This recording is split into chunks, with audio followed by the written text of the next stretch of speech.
हर हर महादेव, हर हर महादेव, हर हर महादेव। आप लोग साधक कैसे हो? आशा नहीं पूर्ण विश्वास होगा आप अपने परिवार के साथ सुख मंगलमय ही होंगे। जैसे कि आपने थंबनेल पर देखकर आपको पता ही हो गया कि आज मैं किस साधना के बारे में बात करने वाला हूँ, किस टॉपिक पे बात करूँगा। आपने थंबनेल में देखा होगा कि सुल्तान जिन्न पूर्ण विधि विधान खतरनाक, काम जायज़ हो या नाजायज सब काम करता है, ट्रांसफ़र गोदाम भी। जिन्नों का राजा साधक को हर पल खुश रखता है।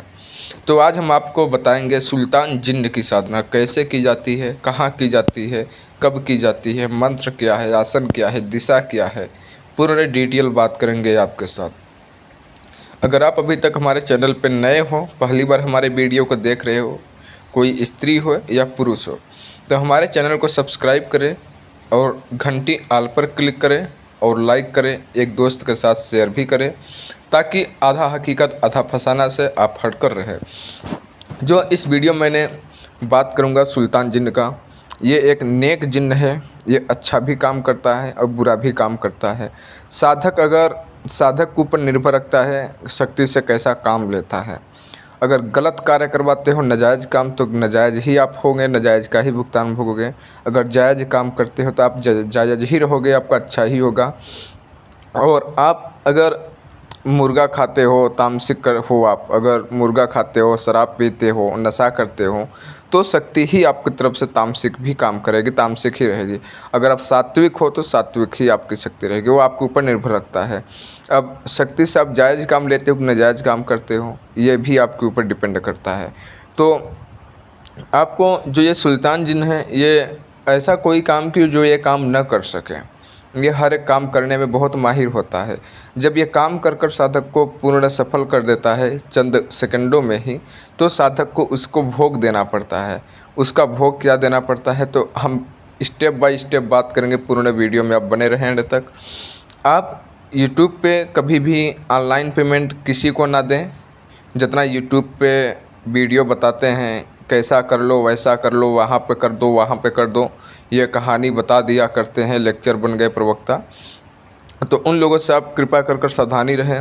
हमारा वीडियो बनाने का मकसद एक ही है, जन कल्याण करना, एक दूसरे को बढ़ावा देना, उनको फ्रॉड से बचाव करना। जो लोग फंस जाते हैं, जो लोग 3 से 4 साल हो गया यूट्यूब पे भटक रहे हैं, अभी तक कामयाब नहीं हुए हैं, लूट गए हैं, ऐसे लोग मेरे से जुड़ सकते हैं। चाहे साधना का मार्गदर्शन हो, चाहे ट्रांसफ़र का मार्गदर्शन हो। जो होता है यस, जो नहीं होता है नो, सीधा जवाब है मेरा।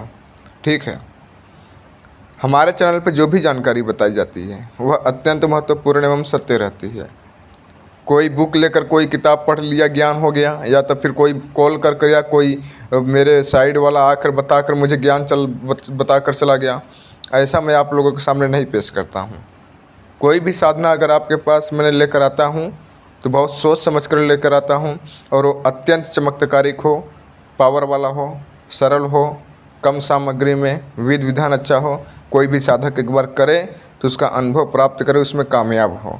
लेकिन हाँ, हमारा वीडियो हो या किसी का भी वीडियो हो, वीडियो देखकर साधना कभी भी नहीं करनी चाहिए, और बिना गुरु के मार्गदर्शन में भी साधना नहीं करनी चाहिए। अन्यथा साधक के ऊपर जो भी घटना घटित होगी, लाभ का या हानि का, वो साधक स्वयं को जिम्मेदार होगा। ये साधना करने के लिए आपको कोई पहाड़ का चुनाव करना होगा। अगर कोई पहाड़ का चुनाव आप नहीं कर सकते हो तो कोई खंडर का चुनाव करना पड़ेगा। खंडर जैसे बोले तो टूटा हुआ मकान हो, कई सालों से मकान में कोई आता जाता ना हो, वो मकान पूर्ण रूप से टूटा फूटा हो, उसमें कोई रहता ना हो, ऐसा स्थान का चयन करना है। कहीं पर भी हो, नहीं तो आप पहाड़ का सेलेक्ट कर सकते हो स्थानीय।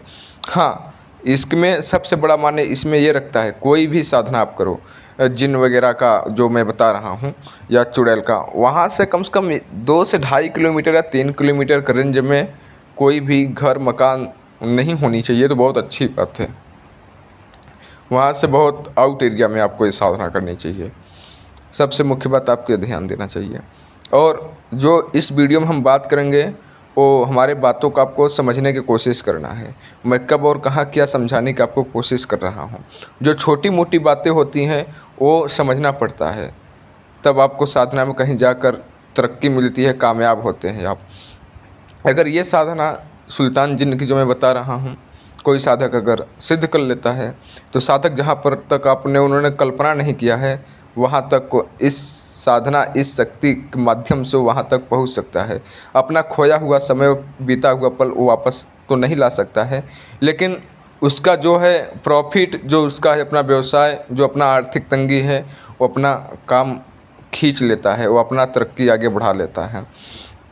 ये सिद्ध हो जाने के बावजूद ऐसा ऐसा काम करता है, ऐसा ऐसा साधक को हुनर बताता है कि साधक सोच में खुद को पड़ जाता है। इस साधना को आपको एक बेटा के स्वरूप में सिद्ध करना पड़ता है। जो ये सुल्तान जिन है, इसको आप एक बेटा के रूप में सिद्ध करना पड़ेगा। और इसको कैसे सिद्ध करना पड़ेगा? उस स्थान पे जाना है जो स्थान अभी मैंने आपको बताया। कोई खंडर हो, टूटा फूटा मकान या पहाड़ का चुनाव करना है, वहाँ पे पहले जाना है, वहाँ पर अच्छा घेरा लगा लेना है। और अच्छा घेरा लगाना है लोहे के चक्कू से, जो आपको बहुत बड़ा ताकतवर हो, वो आपको रक्षा घेरा लगा लेना है। रक्षा घेरा ऐसा लगाना है, 3 बार लगाना है, और हनुमान जी का भी लगाओ, भैरव जी का भी लगाओ। और जो हिसार खींचना है, एक सांस में खींचना है, यानी लकीर खींचना है, और 3 बार खींचना है एक ही सांस में। 3 सांस लेना है। एक बार जैसे आपने सांस लिया, सांस टूटनी नहीं चाहिए, तो 1 बार लगा दिया। फिर से आपने स्टार्ट किया रक्षा घेरा लगाना, तो सांस टूटनी नहीं चाहिए, तो 2 बार। ऐसे आपको 3 बार लगा देना है।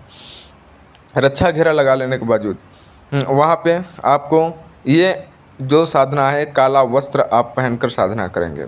काला वस्त्र आप पहन लिया और काला आसन पे बैठ भी जाना है।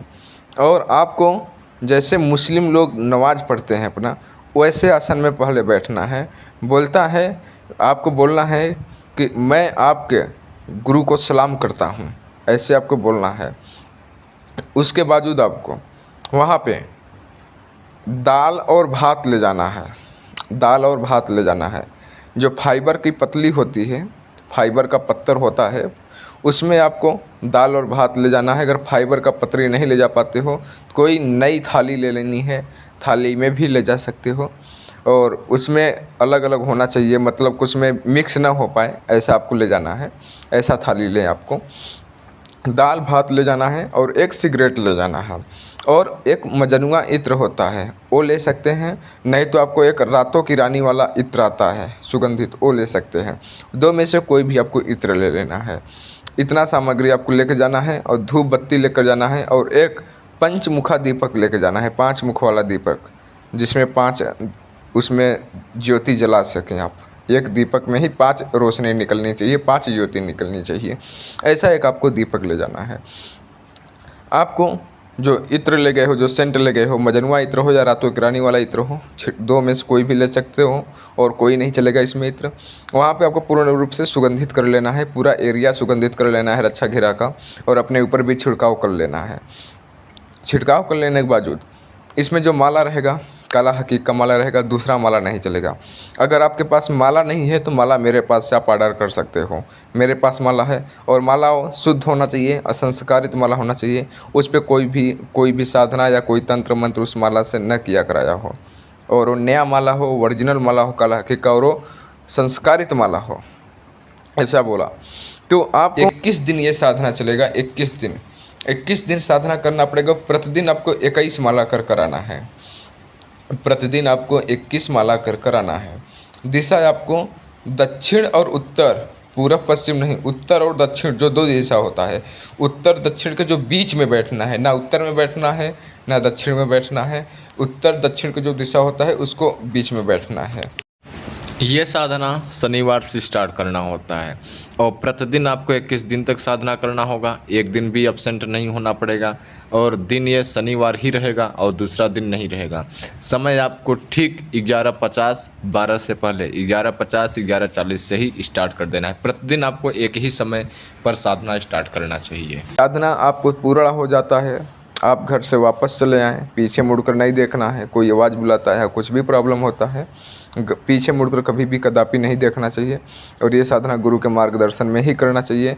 और जब ये साधना आपको संपन्न हो जाए, ये सामग्री जो है ये बहते पानी में विसर्जन कर देना चाहिए। और वचन कैसे लेना पड़ेगा और इससे काम कैसे लेना पड़ेगा भी आप आगे बात को डिटेल से समझिए। जब ये जिन्न आता है तो धुआं का स्वरूप आता है। आपने तो आग जलते में धुआं देखा होगा तो सफ़ेद ही धुआं देखा होगा, लेकिन जब ये जिन्न आता है धुआं के स्वरूप में, तो धुआं पीला होता है, पीला हो सकता है या तो फिर नीला भी हो सकता है।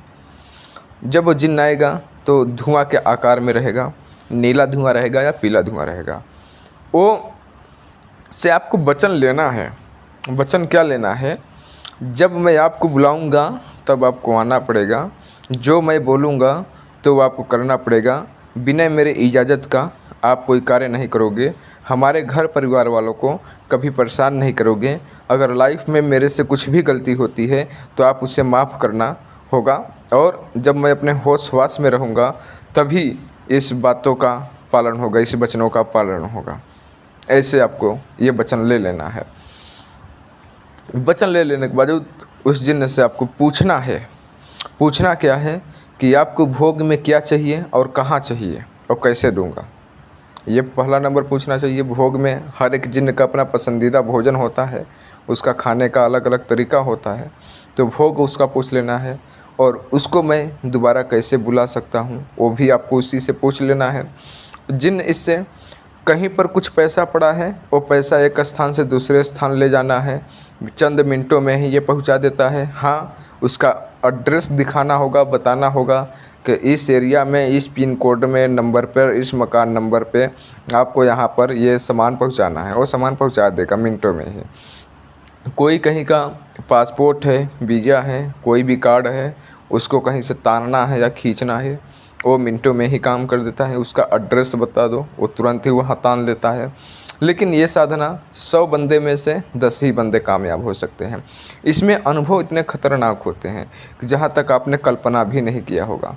बिजली फटती है, बारिश का मौसम बहुत खतरनाक बन जाता है, आंधी तूफान बहुत ज़बरदस्त होने का हो जाता है।